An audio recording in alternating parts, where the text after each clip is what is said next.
Donc l'idée de cette rencontre, en fait, s'inscrit c'est la suite un petit peu des réflexions qui sont ressorties du travail sur le plan stratégique 2023-2025 du RFE. Travail qui avait mis en évidence le besoin des associations nationales d'évaluation d'échanger sur leurs pratiques, non pas tant en matière évaluative, mais plus dans la gestion et le quotidien, le fonctionnement de leurs associations nationales respectives. Et ça faisait aussi écho quelque part à ce que l'on a pu entendre et voir dans le cadre du bootcamp qui avait été organisé par l'OICE et Eval Partners, de mémoire en 2022, mais là, ma mémoire peut faire défaut, et auquel plusieurs associations nationales d'évaluation et le RFE avaient participé. Et on avait pu voir la pertinence qu'il y avait à organiser des temps d'échange informels comme cela entre associations nationales pour échanger sur différents sujets. Donc, avec le groupe de travail du RFE dédié au renforcement des associations nationales d'évaluation, on a donc décliné différentes activités pour contribuer à la valorisation des années. Ça passe par la mise en place de cette communauté de pratique et l'organisation également de webinaires portés par quelques associations nationales tout au long de l'année. Pour aujourd'hui, donc on est plus sur l'objet de la communauté de pratique, avec pour le moment, pour le sujet du jour, l'idée c'était de pouvoir échanger sur l'usage des outils collaboratifs au sein des associations nationales d'évaluation. Alors ça, c'est la séance du jour. S'il y a besoin de refaire d'autres sur le sujet, on pourra y réfléchir, mais on a d'ores et déjà identifié d'autres sujets qui pourraient être abordés et on verra comment on les organise dans les semaines et mois qui viennent. Mais on a déjà un travail, en tout cas un projet, d'avoir une rencontre telle que celle-ci sur la préparation de plaidoyer en faveur de l'évaluation et à destination donc, des pouvoirs publics. Et un autre, donc cette rencontre aura probablement lieu courant décembre, et une autre rencontre déjà en janvier sur l'utilisation des outils d'intelligence artificielle par les associations nationales d'évaluation. On a vu beaucoup de webinaires ou de notes sur l'usage des outils d'intelligence artificielle dans la pratique évaluative. Nous, l'idée, ce sera davantage, on l'a fait au niveau du RFE d'ailleurs, mais l'idée, dans le cadre de la communauté de pratique, c'est d'aborder ce sujet sous l'angle dans les activités quotidiennes d'une association, en quoi ces outils d'IA génératifs peuvent être intéressants. Mais aujourd'hui, donc, concrètement, l'idée, c'est de pouvoir aborder la question des outils collaboratifs en nous appuyant sur des exemples d'usages concrets, donc les usages du RFE par rapport à ces outils collaboratifs et les usages qu'en fait également la Société canadienne d'évaluation, et c'est pour ça que Benoît intervient aujourd'hui. Enfin, ce n'est pas que pour ça, il aurait pu être là aussi aujourd'hui, indépendamment de son intervention, bien entendu. Mais l'idée, c'est de s'appuyer sur son expérience au niveau de la SE et du RFE quant à l'usage de ces outils. Donc, on va vous présenter quelques exemples concrets. On abordera aussi, en tout cas ça c'est Benoît qui abordera la question de l'impact et des ajustements nécessaires pour des associations nationales à utiliser ce genre d'outils. On abordera quelques conseils rapides sur les besoins, en tout cas la nécessité d'avoir une phase de transition pour faciliter l'appropriation de ces outils par les équipes au sein des associations nationales. Et on abordera aussi quelques outils autres que ceux que l'on va vous présenter, parce que vous verrez avec que ce soit l'ASC ou le RFE, finalement on utilise les mêmes outils. Il y en a d'autres, donc l'idée ce sera de l'indiquer rapidement. Et surtout, ce que l'on souhaite, c'est que, au-delà de l'intervention de Benoît et de moi-même, c'est que l'on puisse échanger sur vos propres pratiques, les limites que vous rencontrez, les difficultés que vous avez à mobiliser ce type d'outils. C'est ça qui va nous intéresser, qu'on puisse avoir un échange aussi en direct les uns les autres. Et c'est pour ça qu'on n'est pas en forme webinaire, mais qu'on est davantage en format vidéo pour cette rencontre. Benoît, est-ce que tu souhaites peut-être ajouter quelque chose? Non, c'est bon. Je suis heureux d'être ici pour parler de la pratique de la SCI, mais je dis tout de suite, c'est Jean-Marie qui a fait le gros du boulot. et qui présentera donc les éléments les plus importants aujourd'hui. Merci Benoît. Donc, alors, je vais juste peut-être rappeler la composition rapidement du groupe de travail. Donc, il y a Benoît qui est membre de ce groupe, qui a contribué à cette rencontre. Laurent Barbu qui est connecté et membre du groupe de travail du RFE dédié aux associations nationales, de même qu'Abdoulaziz Khan pour la Cinéval, Hortense Badatac pour la KDA, Sandrine Beaujean pour la SOLEP, donc la Société luxembourgeoise d'évaluation de programmes. Donc, merci aussi à eux pour leur implication dans cette activité. Donc, rapidement, peut-être l'objectif de cette communauté de pratique, ça je l'ai dit, je vais pas revenir dessus, juste peut-être rappeler que cette activité, on est en capacité, le RFE est en capacité de la mettre en œuvre grâce au soutien en fait du service d'évaluation de la coopération belge. Et avant de rentrer dans le vif du sujet, je dois prendre une petite précaution, à savoir que les solutions que la Société canadienne d'évaluation que Benoît va présenter pour l'ASC et celles que moi je vais vous présenter pour le RFE, ce sont des solutions qui ont une limite au niveau géographique. Tous les pays francophones n'y ont pas accès. Mais il y a il y a des alternatives à celles qu'on va vous présenter. Donc tout d'abord, peut-être et assez rapidement, l'utilisation, je vais commencer par le RFE, par rapport à l'utilisation des outils collaboratifs que le RFE fait, on utilise Google Workspace, et ce depuis, je pense, 2018 ou 2019. Les premiers, d'ailleurs, on avait, et là c'était Benoît qui avait produit un tutoriel qui est accessible aux associations nationales sur l'utilisation de la suite bureautique de Google. Donc il y a différents tutoriels et je reviendrai, vous pourrez y réaccéder via la présentation. En tout cas, nous les utilisons depuis 2018, que ce soit Gmail, que ce soit Google Doc, Google Sheet, Google Slide, Google Sheet, Google Meet et même Google Form. Vous trouvez, il y a des équivalents, ce qui sont les équivalents finalement de Microsoft Word, Excel, PowerPoint, Zoom ou autres.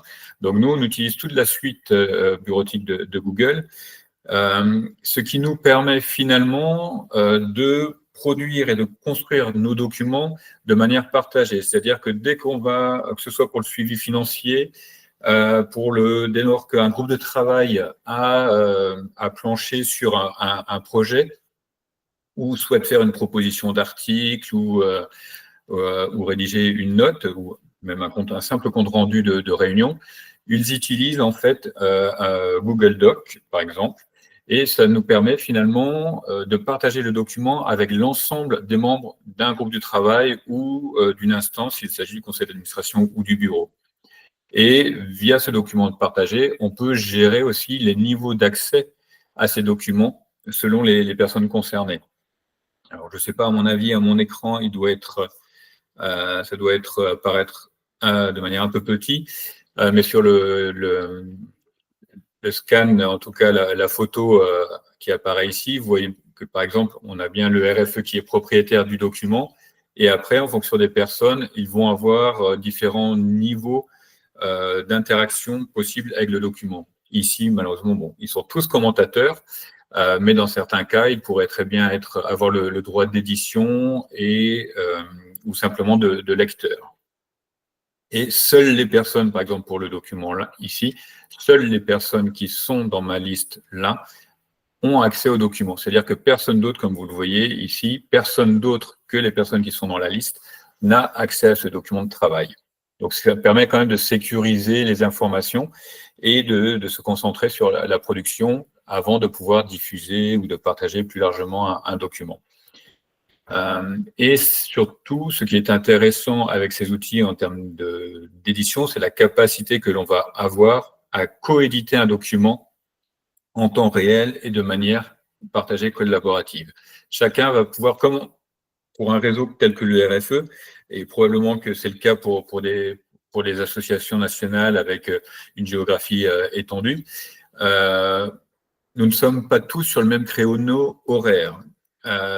Donc, l'usage, en tout cas la possibilité d'accéder à des outils collaboratifs, facilite aussi les interactions et la capacité des uns et des autres à réagir, à commenter ou à rédiger un document de concert avec les collègues, sans que l'on ait à avoir plusieurs versions qui circulent par mail à des horaires ou selon des temporalités différentes. Là, la temporalité est la même pour tout le monde, mais chacun intervient dans le document quand il le souhaite et selon les droits que l'on peut le donner.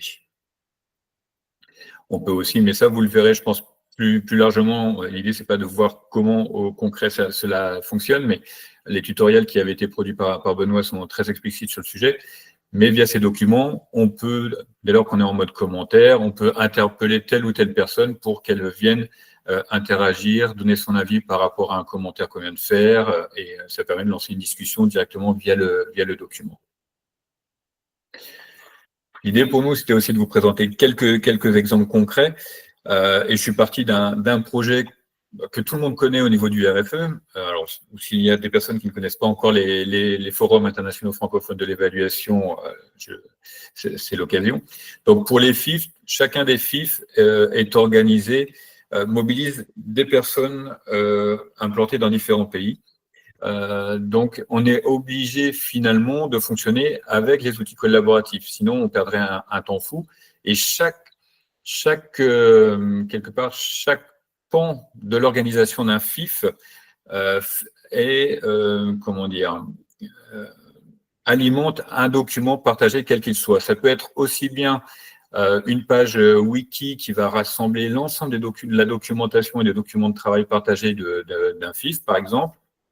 Ça peut très bien être, là j'ai cliqué sur le lien et je vais vous partager maintenant ce nouvel écran. Ça peut être un outil de planification auquel l'ensemble des membres, par exemple, du comité d'organisation de l'événement va avoir accès. Alors là j'ai de la chance parce que je suis tombé sur, c'est pas de la chance, j'ai choisi un des outils où on voit bien que toutes les étapes qui avaient été envisagées pour l'organisation de l'événement ont été assurées. Et on peut suivre à chaque fois chaque étape pour les personnes qui sont concernées. Ça peut être également, par exemple, comme on l'avait fait, et je pense que c'est aussi, l'ASC l'avait fait une fois pour une de ses conférences, où il le fait de manière aussi classique. C'est par exemple le programme du FIF 2023, nous l'avions mis, on l'avait mis aussi en forme PDF de manière traditionnelle, mais nous l'avions mis aussi sur le site du FIF 2025. On l'avait mis en accès libre via le site internet et chaque personne qui visitait le site pouvait venir voir ce qui allait se dérouler le 5 juillet, qui allait intervenir, pour parler de quoi, dans quel cadre, dans quelle salle et à quelle heure. Donc là aussi, toutes les personnes, par exemple, n'importe qui pouvait avoir accès à ce document, à ce programme partagé. Par contre, le seul qui avait l'accès en édition, c'était le coordinateur de l'événement. Mais tout le monde pouvait y accéder, par contre, simplement en mode lecture. D'autres, par exemple, on avait également fait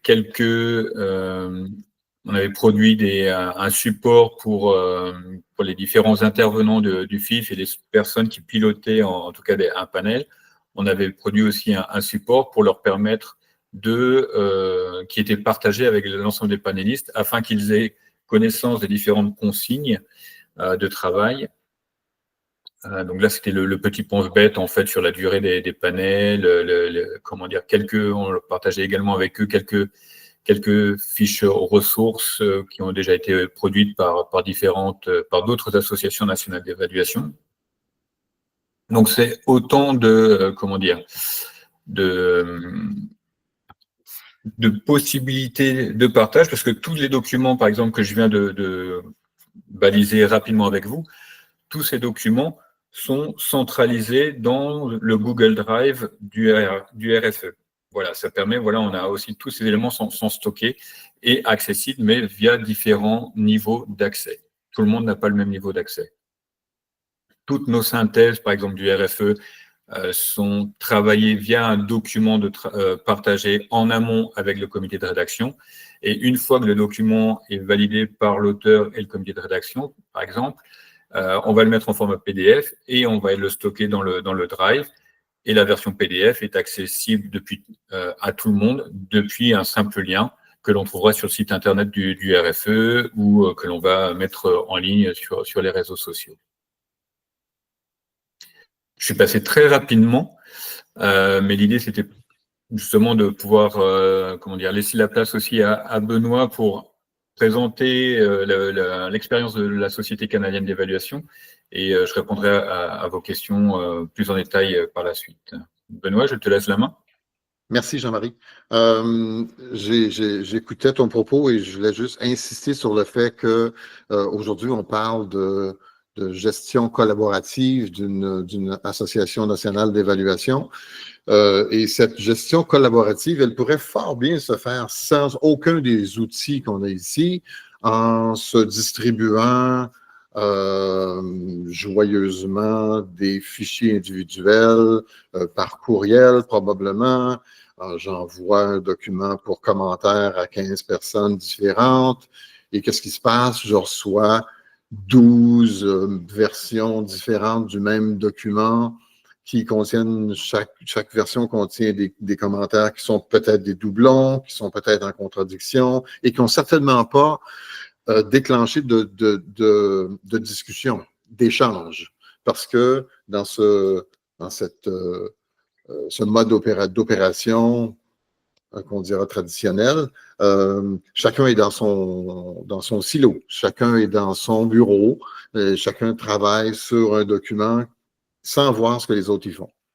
Donc, l'essence de l'approche collaborative, c'est de travailler ensemble.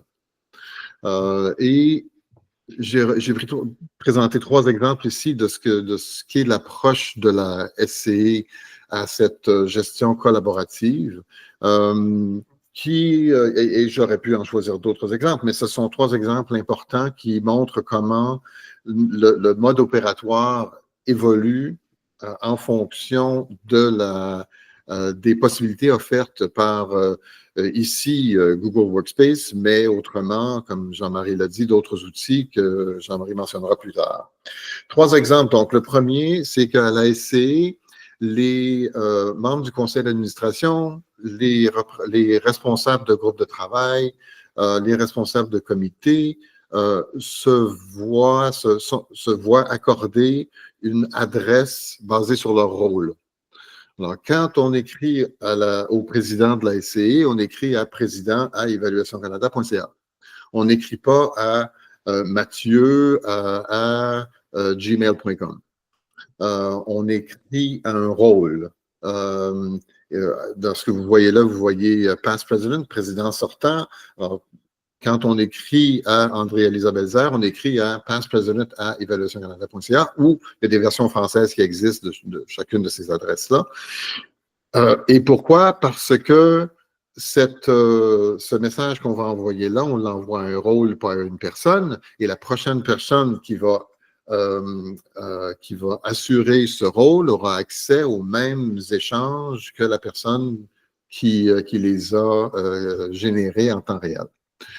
Ça assure donc un élément de mémoire corporative et de formalisme dans les échanges au sein des différentes instances.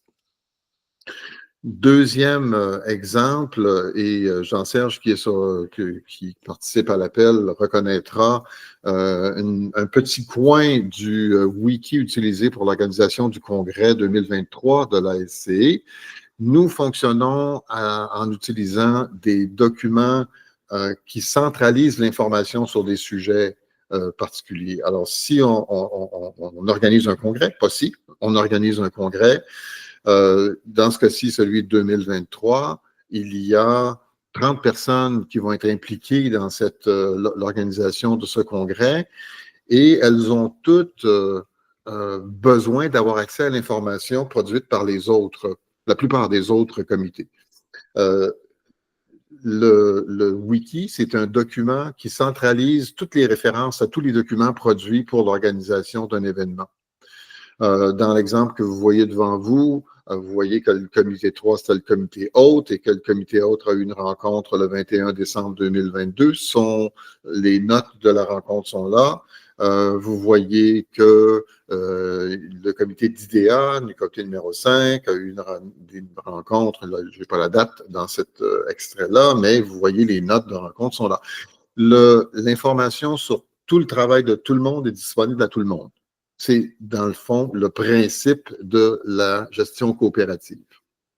Troisième élément d'exemple, le stockage sécure dans un milieu donné accessible selon des permissions qui sont accordées. Jean-Marie y a fait référence, selon les besoins.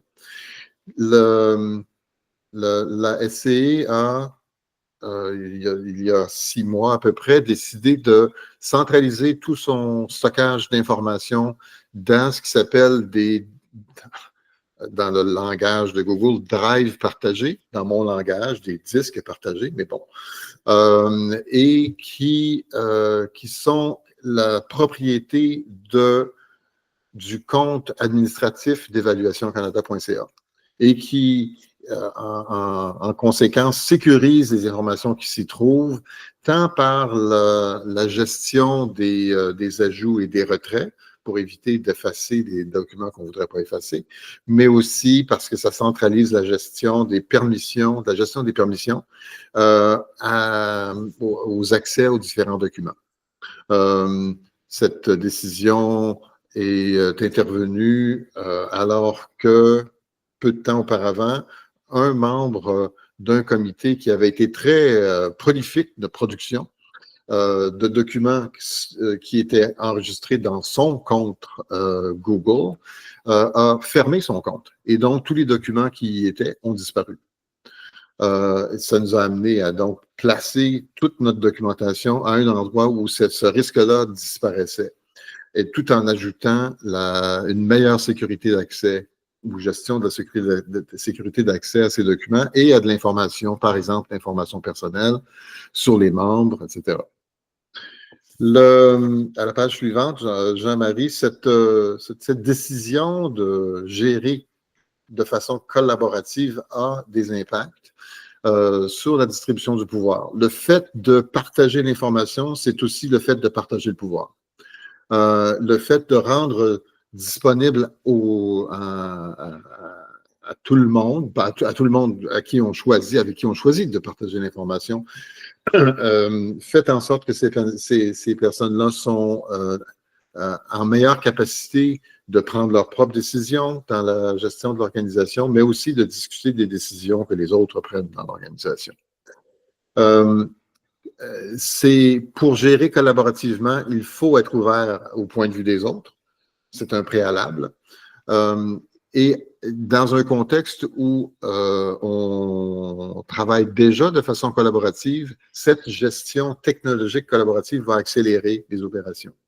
Dans un contexte non collaboratif, si une association nationale est gérée de façon non collaborative par peut-être une toute petite équipe de direction, sans grande consultation, la gestion collaborative ralentirait la gestion de l'association à ce moment-là. Donc, il faut savoir marier style de gestion avec outillage utilisé pour appuyer cette gestion. Gérer collaborativement, ça exige aussi un certain nombre de processus formels. La SCE travaille depuis presque 10 ans maintenant à la rédaction et à la mise à jour constante de ces politiques opérationnelles et de gouvernance. J'ai mis le lien là. Pour qui voudrait les visiter, c'est disponible pour tout le monde. L'hyperlien que vous voyez devant vous mène à un document Google Doc dans notre stockage d'entreprise, d'association, qui lui mène à des liens vers 50 documents de politique organisationnelle ou de gouvernance. malgré qu'on ait déjà beaucoup de politiques opérationnelles et de gouvernance, la mise en place de la gestion technologique coopérative nous a amené à en créer 3 autres qui n'ont pas été encore adoptés, qui devraient l'être la semaine prochaine, sur comment on stocke l'information, comment on gère le stockage de l'information, comment on gère les usagers Google, comme je vous l'ai montré tantôt sur la base de rôle, et comment on gère la sécurité de l'information dans un contexte comme celui-là. Tous ces documents sont disponibles. Les 3 nouveaux le seront dans 2 semaines, mais tous les documents qui ont été construits depuis une dizaine d'années sont disponibles si vous voulez vous en inspirer, les copier ou les utiliser autrement. Vous ne pourrez pas les modifier de toute façon. Jean-Marie, à toi. Merci Benoît. Effectivement, on ne pourrait pas les modifier puisque, là encore, comme ce sont des documents partagés, la SCE gère et détermine les niveaux d'accès aux documents. Merci Benoît pour le partage d'expérience de la société canadienne qui va même quand même au-delà de celle du RFE, parce que le RFE n'est pas encore passé à la partie dossier partagé, donc disque partagé. Mais ça, on va y arriver et on va l'initier probablement progressivement parce qu'on est confronté aux mêmes problématiques. Donc, comme ça a été indiqué, donc passer à l'usage d'outils collaboratifs, ça a forcément, donc là c'est plus un rappel, donc je ne vais pas perdre trop de temps sur le sujet, mais grosso modo, l'avantage que l'on y voit, nous, et ça me fera plaisir en tout cas d'entendre les personnes qui travaillent avec le RFE depuis maintenant plusieurs années, de savoir ce qu'elles en retiennent, mais de mon point de vue en tant que coordinateur, il me semble qu'on a un gain de temps important dans nos processus, de fait que effectivement on a accepté, il y a acceptation du partage du pouvoir de la part des membres des instances de gouvernance. Donc comme pour reprendre le propos de Benoît, ça aussi, me semble-t-il, accentue la communication entre les membres, en tout cas concernés, les personnes associées aux différentes réflexions, que ce soit les groupes de travail ou les instances. Chacun est davantage impliqué de fait qu'ils aient accès à l'ensemble de ces documents et qu'ils peuvent réagir en direct sur ceux-ci. Deuxième point important, donc c'est effectivement la centralisation de l'information au sein d'un Google Drive ou peut-être pour le Google Drive, c'est important pour la personne qui gère l'espace, pour l'administrateur de l'espace, mais les wiki pages, par exemple, les pages wiki, je vais dire en français, oula, sont intéressantes parce que pour un groupe de travail, par exemple, je sais que le groupe de travail professionnalisation a une page wiki. Quand on organise un FIF, on a une page wiki, donc ça permet de centraliser l'information à chaque fois sur le groupe de travail professionnalisation, sur le groupe de travail FIF, et à chaque fois les niveaux de partage sont adaptés aux personnes associées. Effectivement, autre point qui est nécessaire, et alors, comme moi, ça fait déjà maintenant 10 ans que je travaille avec ces outils, j'ai un petit peu perdu, je ne me souviens plus du temps d'adaptation que ça a nécessité. Par contre, je vois le temps d'adaptation que cela nécessite quand je dois passer et retravailler sur des outils non collaboratifs. J'en ai eu la meilleure expérience l'année dernière et ça a été très compliqué pour moi. Donc voilà, il y a un temps d'adaptation nécessaire et là, les personnes qui commencent avec le RFE ou qui ont démarré ou qui ont pris le pas des outils collaboratifs avec le RFE, ça sera intéressant de les entendre sur le sujet. Peut-être quelques conseils rapides pour celles et ceux qui envisagent de passer par l'utilisation de ces outils. Ça nécessite quand même des phases de transition importantes et ça suppose aussi d'avoir quand même un ou des référentes au sein de l'association pour accompagner cette transition. Ça nécessite aussi probablement de proposer, en tout cas, alors formation, le mot est peut-être un peu fort, mais en tout cas une sensibilisation dédiée à l'usage de ces outils. Moi, je vous invite quand même à parcourir les tutoriels que Benoît avait rédigés en 2018. Ils sont très édifiants, il me semble. Et donc, ça nécessite un temps aussi d'accompagnement des membres concernés pour s'approprier la prise en main de ces différents outils, que ce soit Google Doc, Google Sheet, Google Form et autres. Comme je l'ai indiqué, nous, la suite que l'on a et la chance que l'on a, et je pense que la SCE aussi, c'est que on a eu la possibilité d'obtenir le pack Google Workspace pour association.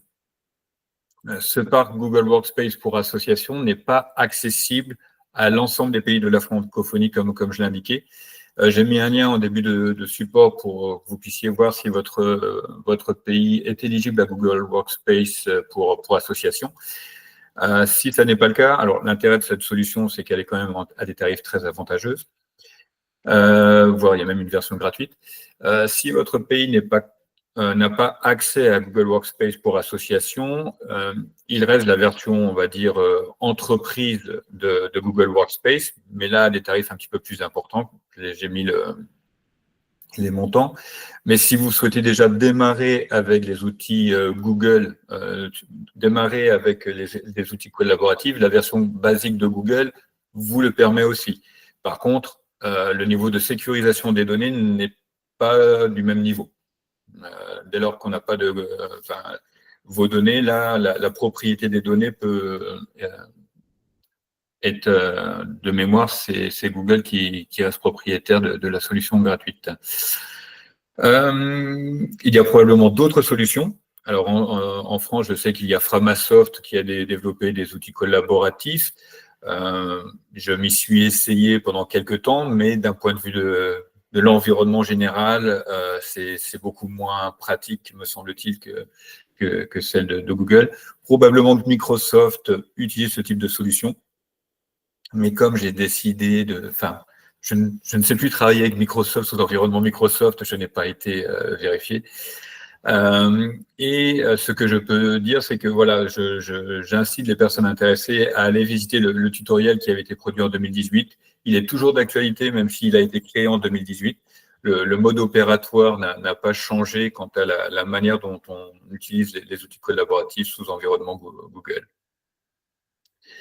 Juste une précision, il ne s'agissait pas pour nous de faire de la publicité ou la publicité de Google, entendons-nous bien, mais voilà, c'est la solution qui a été adoptée par nos entités respectives. Bon, ça c'est conclusion, il n'y a rien de particulier à ajouter par rapport à cela, c'était plus un petit pense-bête pour moi, pour la suite. Peut-être, sauf si Benoît, tu as des choses à rajouter, mais peut-être justement lancer la discussion et voir par rapport à ce que nous venons de vous communiquer, Benoît et moi-même, voir quelles sont vos réactions, ce que vous, par exemple, dans vos associations nationales respectives, est-ce que vous utilisez des outils collaboratifs? Comment c'est ça qui va être intéressant aussi pour les 20-30 minutes qui nous restent, de savoir quelle est votre posture par rapport à ces outils collaboratifs. Je vais juste rajouter un mot avant d'ouvrir à tout le monde. Jean-Marie, le RFE et la SCE ont tous les deux le bénéfice d'avoir accès à une version gratuite de Google Workspace qui nous permet de faire presque tout absolument sans frais, dont créer des usagers sans contrainte et avec un volume de stockage qu'on ne réussira jamais à combler. Si cela n'est pas disponible dans vos... Est-ce que je me reprends?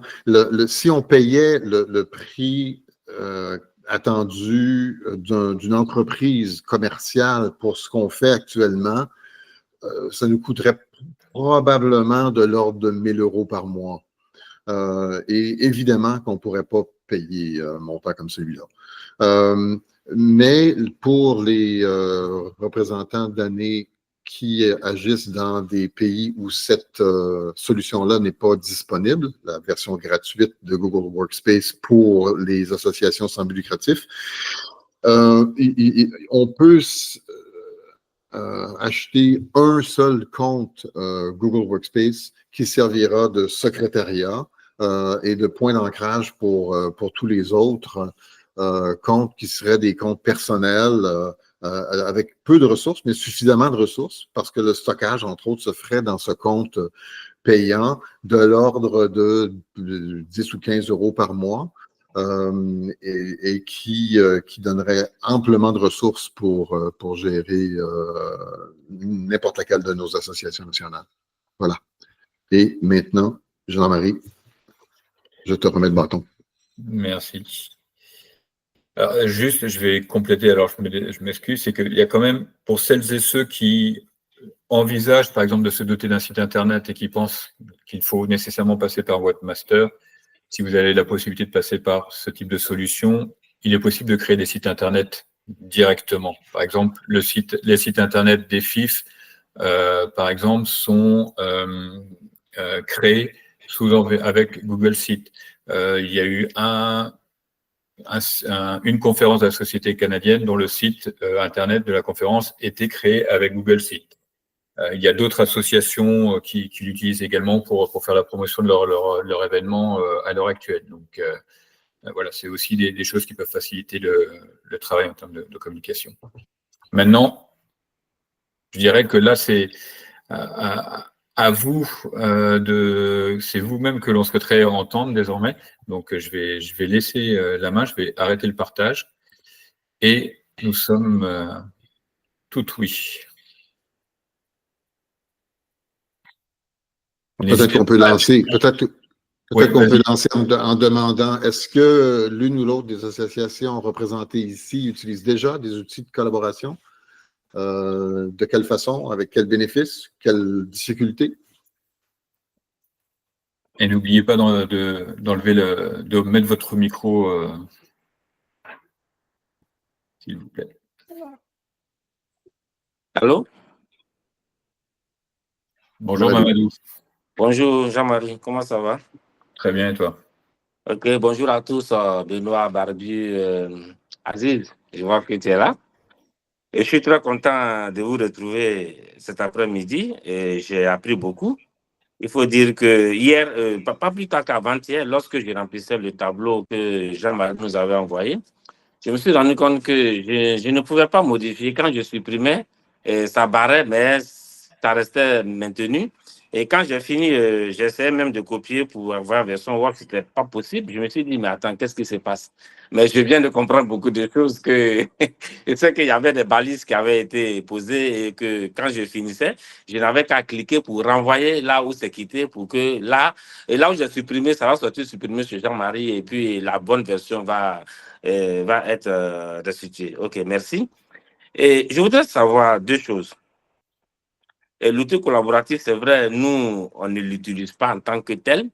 Je pense que j'avais eu ce débat un peu avec Jean-Marie au Luxembourg. Mais il faut dire que je ne suis plus devenu vers lui pour essayer d'approfondir. Mais c'est l'occasion, avec la présentation que Benoît a eu aussi à faire. Je pense que vous êtes très, très en avance, mais ce n'est pas grave. Le malheur, c'est de ne pas commencer, mais je pense qu'on va s'y mettre et puis je pense qu'on sera à la hauteur. Et merci aussi pour la pub. Hein. Et tu nous as fait comprendre que ce n'est pas une pub, mais ça a bien l'air d'une pub, là. On ne gagne rien à l'affaire. OK. Ben, je voudrais savoir quelque chose parce que tout à l'heure, c'est vrai, je suis connecté sur mon téléphone, mais lorsque j'essaie de me connecter sur mon Mac à côté, et tout était bloqué. Donc, je n'ai pas compris et j'ai dit, mais attends, le RFE, lorsqu'on est connecté quelque part, on ne peut pas se reconnecter lorsqu'on est la même personne ou bien c'est dû à quoi? Ça, c'est une question que je pose, hein, c'est au niveau technique. Et puis, est-ce que l'interface Mac vraiment ne présente pas un souci pour ces outils-là? Est-ce que c'est aussi pour Mac ou bien il y a une version Mac à part?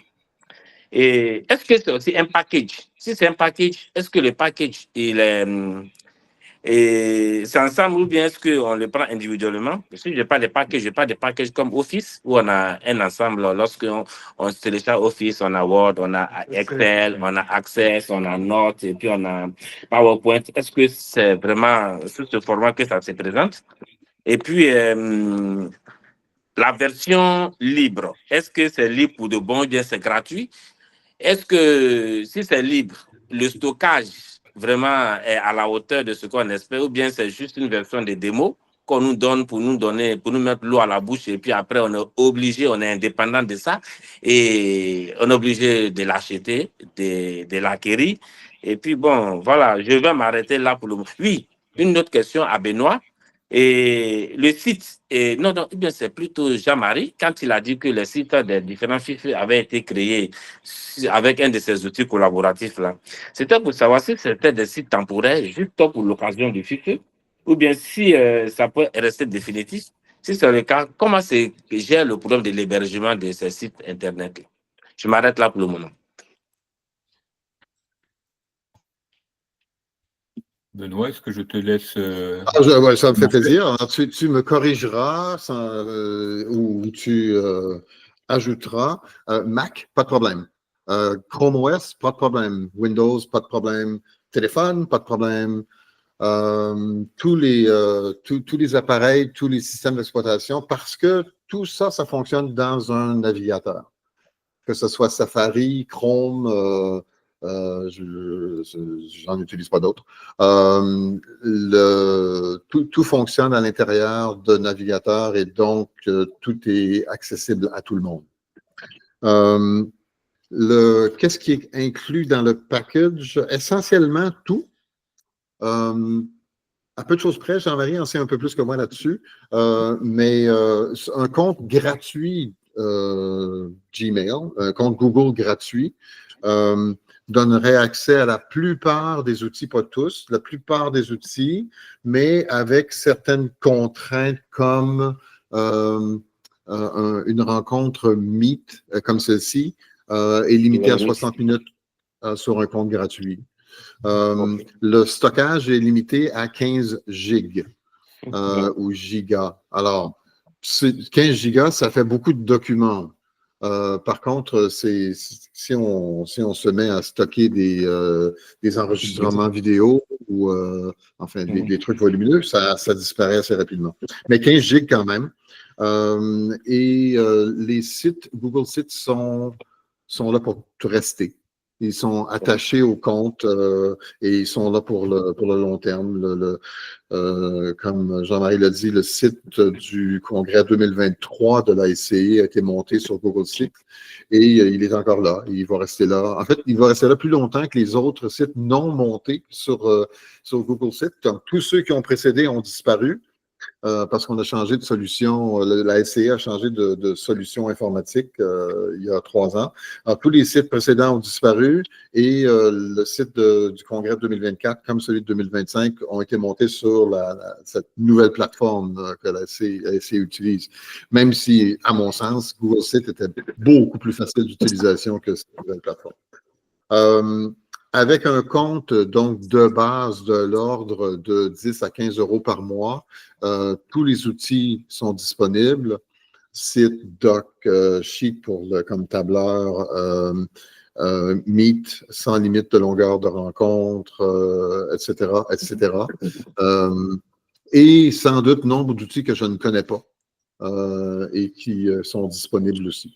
À la prochaine rencontre, c'est quoi, en janvier que c'est prévu, Jean-Marie, sur l'intelligence artificielle? Je présenterai la nouvelle utilisation que la SCI fait d'un chatbot, d'un robot conversationnel. Alors, c'est aussi inclus dans le compte Google de la SCI. Est-ce que ça répond à tes questions, Mamadou ou Jean-Marie? Est-ce que j'ai oublié des choses? Oui, la question de l'hébergement du site temporaire, est-ce qu'il n'y a pas de frais à payer? Non. Okay, en fait, super. le seul truc pour le site Internet, et peut-être là, ça permet d'illustrer la différence, si on parle site Internet, la différence entre le pack, le Google Drive classique et l'adresse email basique et les forfaits payants ou celui association. Le site Internet, il est stocké en fait, et tu le construis, tu l'aménages, tu vas intervenir dessus depuis ton Google Drive. Ok. Donc, c'est très facilitant en termes d'administration du site, et il n'y a pas besoin d'être, en tout cas me semble-t-il, ingénieur en informatique. Tu n'as pas besoin de t'y connaître en codage, il y a quelques éléments sur comment éventuellement construire le site, mais comme c'est fait de manière, je trouve que c'est très didacticiel sur la manière dont Google accompagne, c'est fait pas à pas. C'est assez simple. Et donc, le back-office est stocké. Alors, le back-office en français, j'ai quelques limites pour faire tout en français. Le système d'administration du site Internet, il est accessible depuis le Google Drive à une ou deux personnes, dépendant là encore les niveaux d'autorisation donnée. Mais après, par exemple, le site du RFE, il est ouvert maintenant depuis plusieurs années et il est stocké dans le Google Drive du RFE et je le gère depuis le Google Drive du RFE. Il n'y a pas de webmaster, il n'y a pas de... après, on est aussi sur une association qui ne limite pas ou qui ne donne pas, qui limite pas l'accès à certaines informations à des adhérents. Où là, par contre, il y aurait besoin peut-être d'un système de connexion, d'identifiant. Le RFE n'a pas besoin de ce type de solution. Tout est accessible à tout le monde, en fait, au niveau du RFE. Pour d'autres structures, une solution plus complexe et solide est probablement indispensable. Mais je reste sur le site Internet. Si, par exemple, il est possible de créer un site Internet, même pour la version gratuite, par contre, le lien du site Internet ne sera pas le nom de domaine connecté au nom de domaine de l'association. Je vais me permettre de prendre l'exemple du site de l'Observatoire de l'évaluation des politiques publiques de la SFE que l'on a créé. C'est sous la version gratuite de Google Drive. Et ce qui fait que le lien d'accès au site est un lien d'accès qui est Google Site / et c'est un nom, en fait, c'est un lien, je parle sous couvert de Laurent, qui pilote l'Observatoire. On est sur un lien quand même de connexion qui est assez indigeste. Alors que pour le RFE, c'est la version payante. Et là, le chemin d'accès au site Internet, c'est bien rfeévaluation.org. On a quand même quelque chose qui le met dans une adresse mail, tout le monde est en capacité de le mémorer. Par contre, site Google /@2023 /45 ABCDEF, petite lettre, grande lettre, personne ne va s'en souvenir. C'est clair. Je rajoute un ou deux points là-dessus. Le premier, c'est que même le compte, si la solution gratuite associative n'est pas accessible dans votre pays, le compte commercial simple à 10 ou 15 euros par mois vous donne la capacité d'associer votre domaine d'association à ce compte Google. Mon entreprise, qui compte des effectifs totaux de une personne, et un seul compte à 18 $ par mois, à 12 € par mois.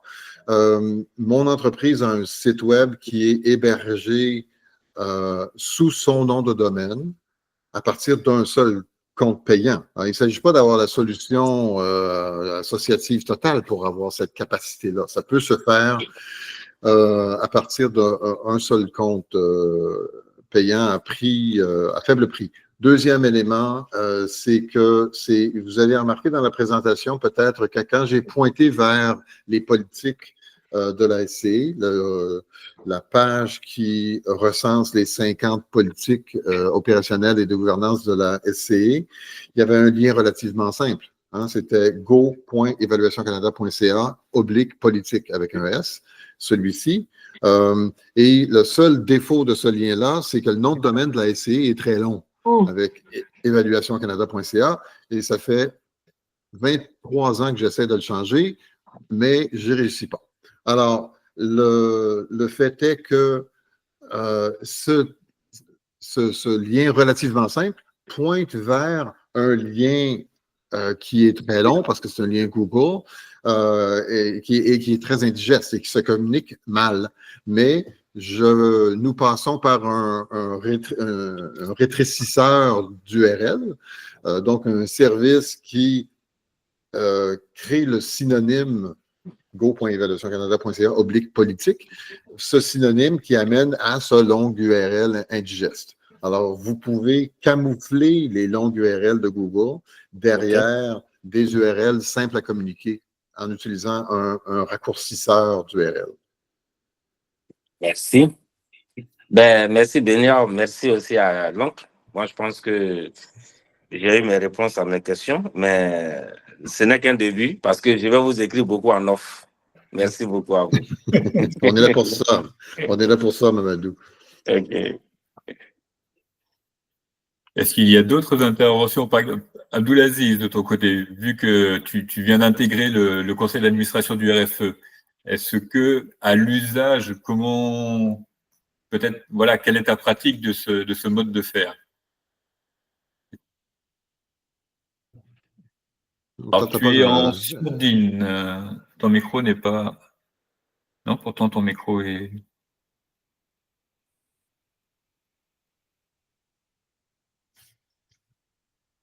Alors, peut-être, en attendant qu'Abdoulaziz se... Abdoulaziz, t'es sûr que tu n'as pas un casque audio qui est connecté, soit en Bluetooth ou autre? Ah non, ce serait le micro d'ailleurs, ce ne serait pas le casque.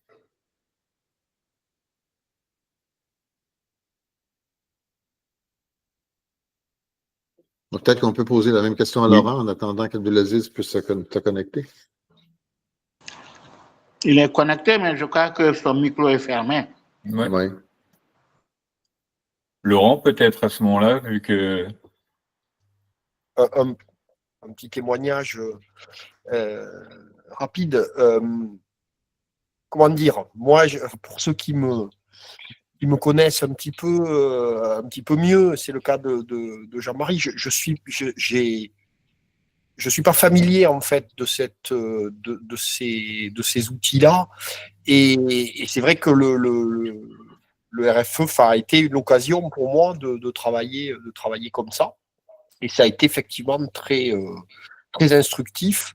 Et c'est clair que notamment sur la partie pouvoir travailler ensemble en étant très loin les uns des autres, hein, comme c'est le cas à l'intérieur du réseau, c'est vraiment très, très utile et indispensable, et ça permet vraiment d'avoir une forme de travail en commun, collaboratif, presque une communauté, alors qu'on est très loin, et c'est effectivement très, très utile. Donc voilà, grâce vraiment au RFE et à l'accompagnement de Jean-Marie là-dessus, alors que j'étais pas très familier de ces outils-là, j'ai vraiment beaucoup appris, quoi. Donc voilà. Merci Laurent. Est-ce que certains voient des limites aussi, par contre, parce qu'on parle du bien fondé, en tout cas de l'intérêt de la chose, mais est-ce que certains d'entre vous voient par contre des limites? Alors, il peut y avoir des limites technologiques, des limites plus d'ordre personnel. Alors, je vois que Vincent a enlevé son micro, donc peut-être, a mis son micro en marche, donc peut-être qu'il souhaite intervenir. Oui. Vas-y, Merci beaucoup, Jean-Marie. Je voudrais faire une plaidoirie pour le RISE. Étant donné que si Dieu nous l'accorde tous, la Côte d'Ivoire pourra organiser le prochain forum. Alors, est-ce que RFE peut aider le RISE à héberger ou à s'adosser à un de ces sites fiables qui va constituer un peu le premier exemple, la première expérience à travers les associations nationales et en ce qui concerne cet outil que vous venez de nous communiquer. Quel sera l'apport de RFE en direction du RISE pour réussir cela et au grand bénéfice de toutes les associations nationales? Parce que c'est un outil tout à fait nouveau pour nous autres. Et vous-même, vous avez vu que c'est un peu complexe.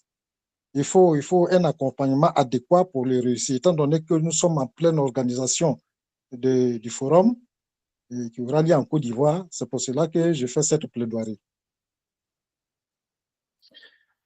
Merci beaucoup pour ce plaidoyer et pour cette question. Donc, alors, pour celles et ceux qui sont présents à cette rencontre, et après je vais passer la main à Jean-Serge, vous venez d'apprendre en avant-première, parce que nous n'avions pas encore communiqué sur le sujet, que le RISE et la Côte d'Ivoire sera le pays qui normalement devrait accueillir le FIF 2025. Donc voilà, il vous a été annoncé par le RISE en direct. Il y aura une communication officielle des deux associations qui sera faite d'ici quelques jours.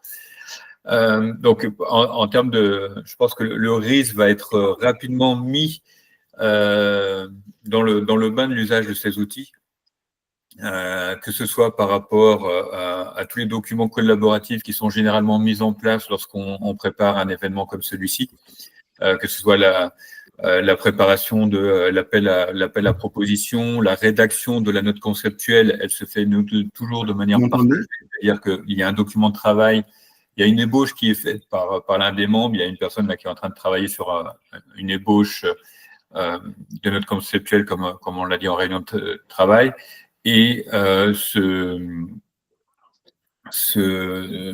de là, en fait, tout va être fait en mode collaboratif. La note conceptuelle sera abondée, amendée ensemble.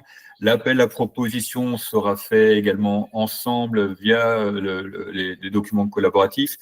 Tous les documents de suivi de la conférence seront mis en mode collaboratif, c'est-à-dire le chronogramme que je vous ai présenté tout à l'heure, je l'adapterai pour l'événement 2025 et vous y aurez accès pour voir un petit peu quelles sont les étapes où on en est de la recherche de financement, où nous en sommes de la communication, où nous en sommes de l'identification du lieu ou des hôtels, ce genre de choses. Donc tout est fait en mode collaboratif. Le site internet de la conférence sera également fait sur le drive du RFE et vous pourrez accéder. Moi, à la rigueur, ça ne me pose aucun problème pour le coup.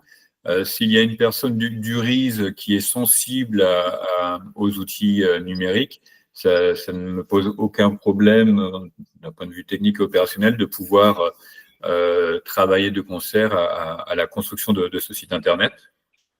Ça peut effectivement servir de cas pratiques. Donc, voilà, les choses vont se faire petit à petit, mais il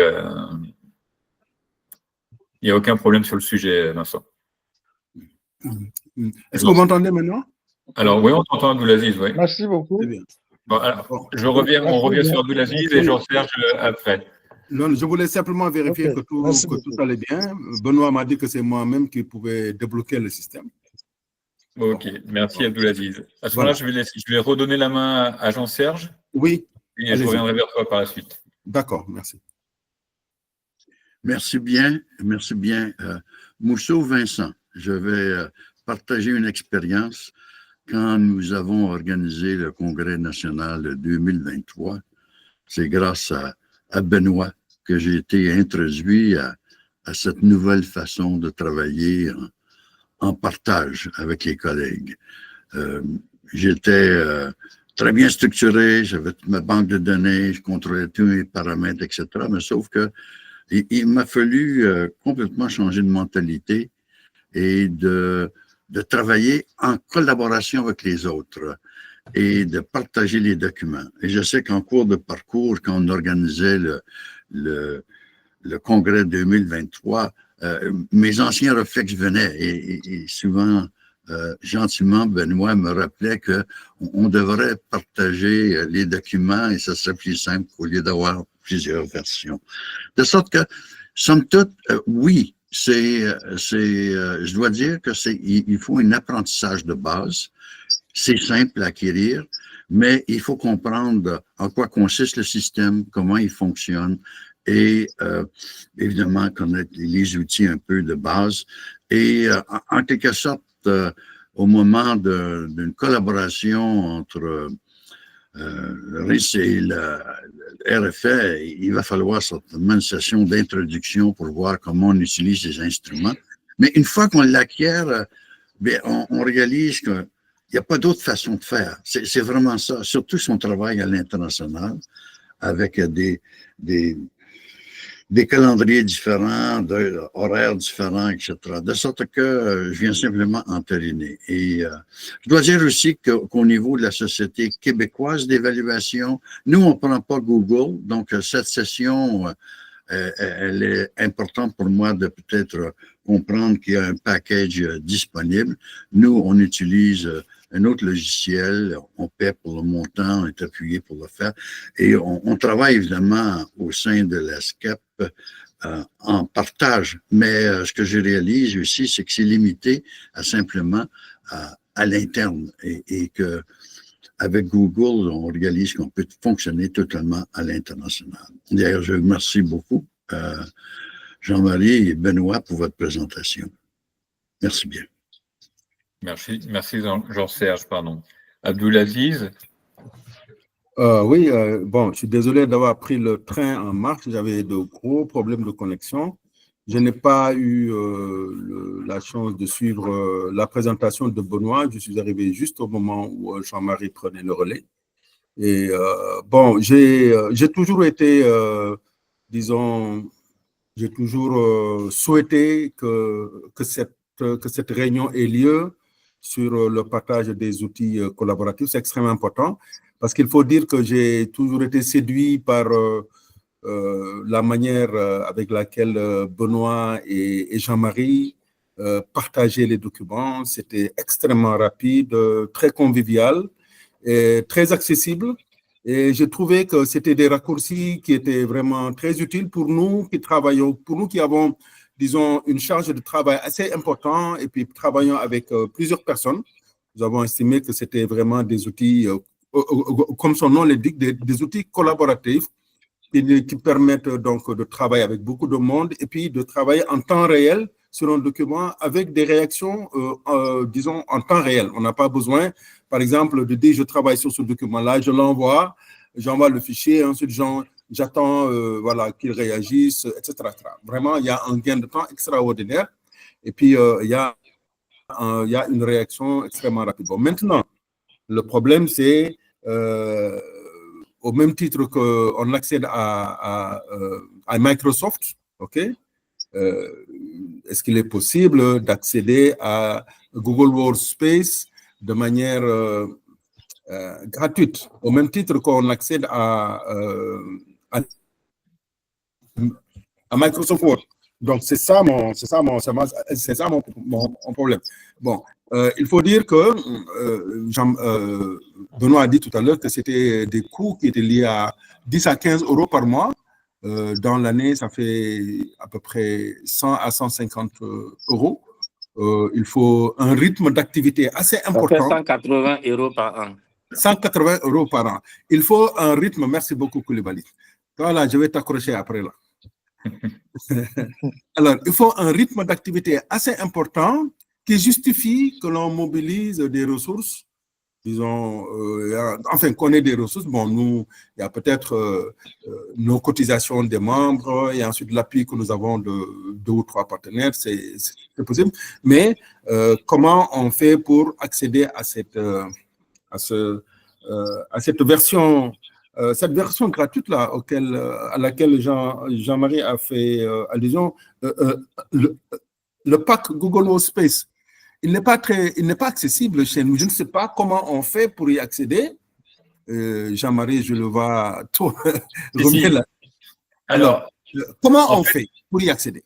Concrètement, on va être, je vais être clair. Et par contre, je remercie Jean-Serge pour sa suggestion de faire la sensibilisation sur comprendre, parce que je suis passé à Abdulaziz, mais comprendre effectivement comment fonctionne le système. Je pense qu'effectivement, ça nécessitera peut-être que j'ai une séance avec les collègues du RIS en direct sur le sujet. Donc, merci beaucoup pour la suggestion. Sur le comment fait-on Google Workspace pour association. Donc ça, par exemple, c'est le forfait que la SC a, que le RFE a. On ne va pas se mentir. Donc c'est ce forfait dédié aux associations. Il est accessible, malheureusement, quasiment exclusivement à des pays du Nord. Là-dessus, je ne vais pas vous mentir. En Afrique, je crois qu'il y a l'Afrique du Sud qui va être concernée, peut-être 2 ou 3 autres pays qui sont concernés, mais aucun d'Afrique de l'Ouest. J'ai vérifié en amont. C'est pour ça qu'on est plus dans l'échange. Ce que l'on dit, c'est effectivement, la version Google Workspace classique, c'est-à-dire pas dédiée aux associations. Donc, Google Workspace pour business. Par exemple, moi, c'est la solution que j'ai pour mon business, c'est Google Workspace. Ça me coûte effectivement 15 € par mois. Mais 15 € par mois, j'ai tout. J'ai toute la suite bureautique.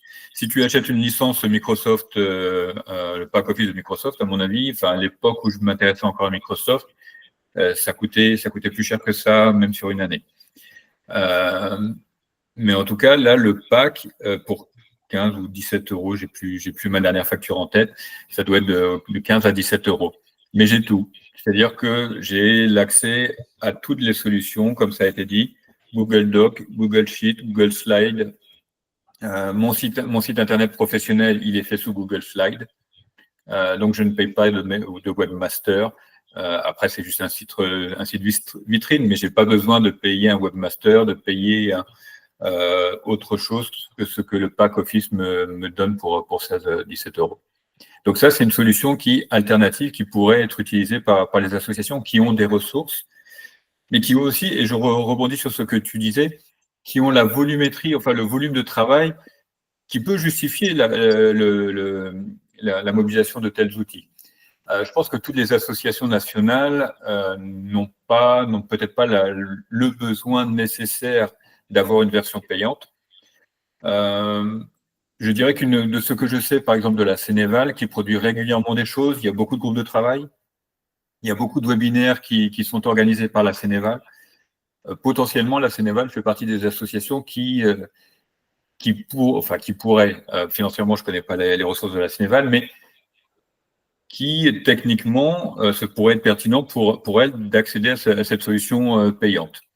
Parce que là, vous auriez l'espace de stockage pour stocker vos vidéos. Alors, elles sont stockées sur YouTube. Ça, c'est une possibilité, ça, c'est aussi un fait.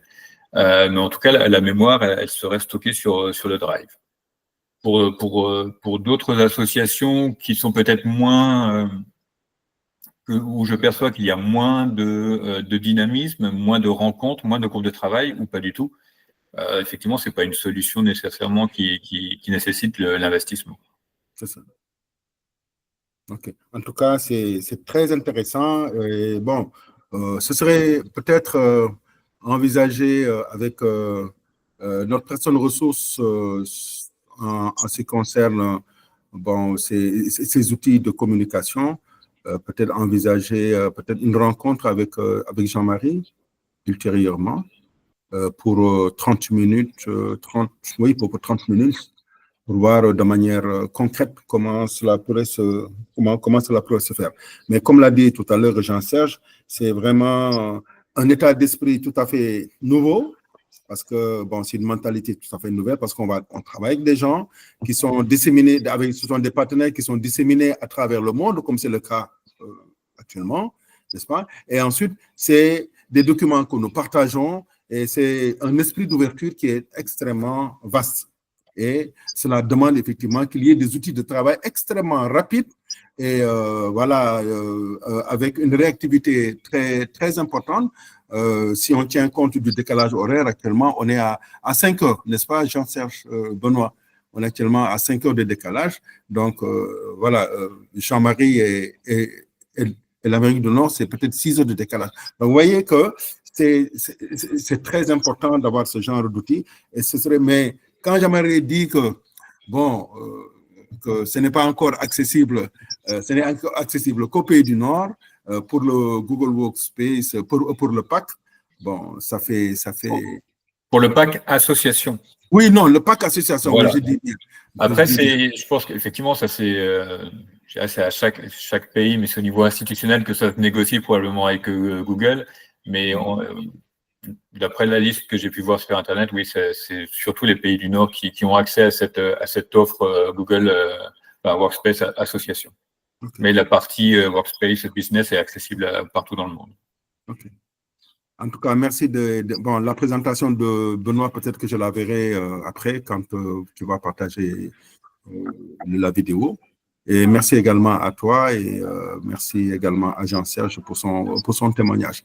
Ce n'est pas très facile, mais c'est devenu presque incontournable aujourd'hui d'accéder à ces outils quand on veut être efficace, très rapide et puis très collaboratif en partageant les documents avec le partenaire. Merci beaucoup.